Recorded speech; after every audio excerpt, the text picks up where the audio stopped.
Hello and welcome, you crazy people. My name is Jay, and in the ongoing saga revolving around New World and the pay-to-win elements of the game and the cash shop, well, Amazon Game Studios have released an article, a news update today, whatever you want to call it, and it's left me a little bit underwhelmed.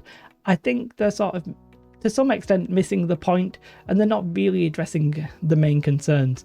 It's a bit of a nothing burger statement, if I'm honest. We'll go through what they're saying, and we'll talk about why I don't like it.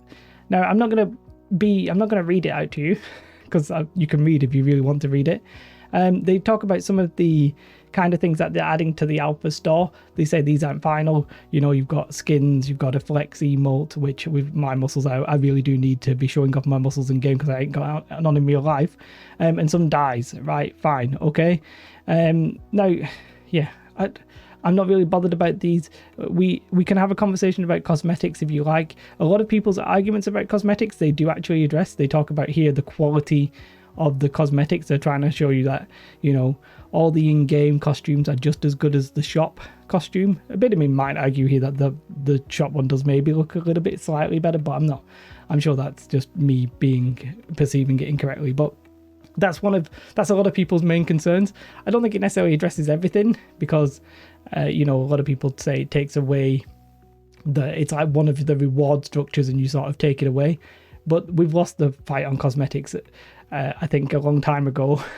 And it's going to be a buy-to-play game with then cosmetics. Like, it's not ideal, and I won't have that conversation again. We all know where we are. It just is what it is.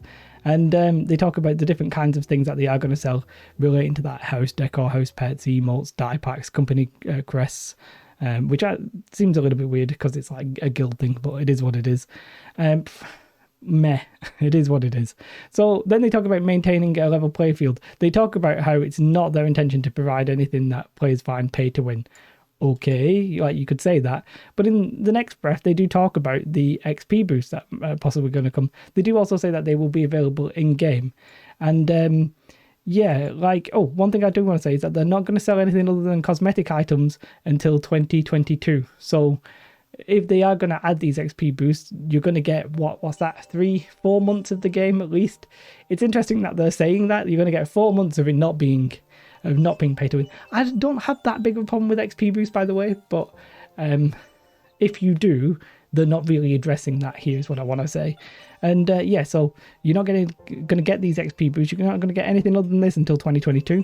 4 months after the game, it's sort of okay, I guess, but I still sort of feel like it's missing the whole point, because here they talk about how you know, they want to embrace veterans and welcome new arrivals, so they don't want to invalidate your content. You're still going to have to play it and stuff like that, and they don't want it to create like a pay-to-win environment.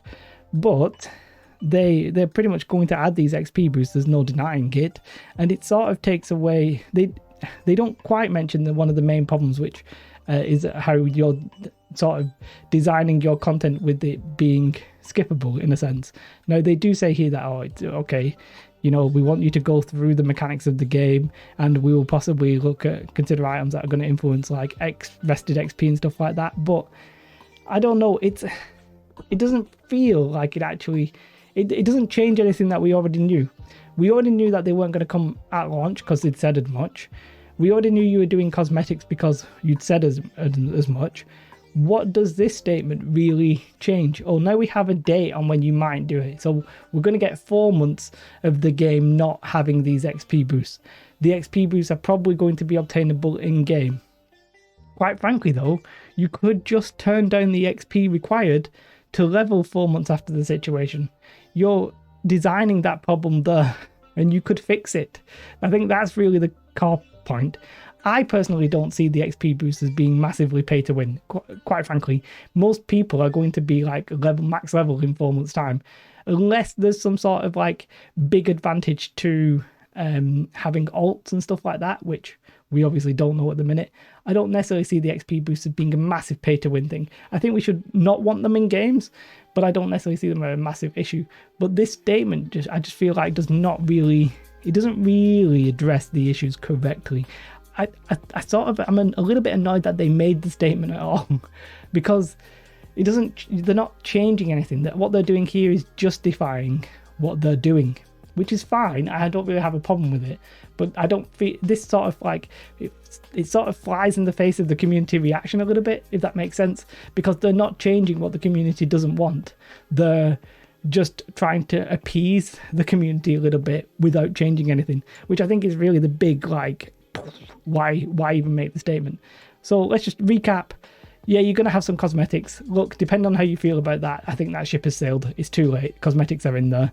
They talk about it not being pay to win. Depending how you feel about them adding XP boosts after the fact will depend on how you feel about the game. At least you're not gonna be able to skip the content necessarily. You are going to have to play it.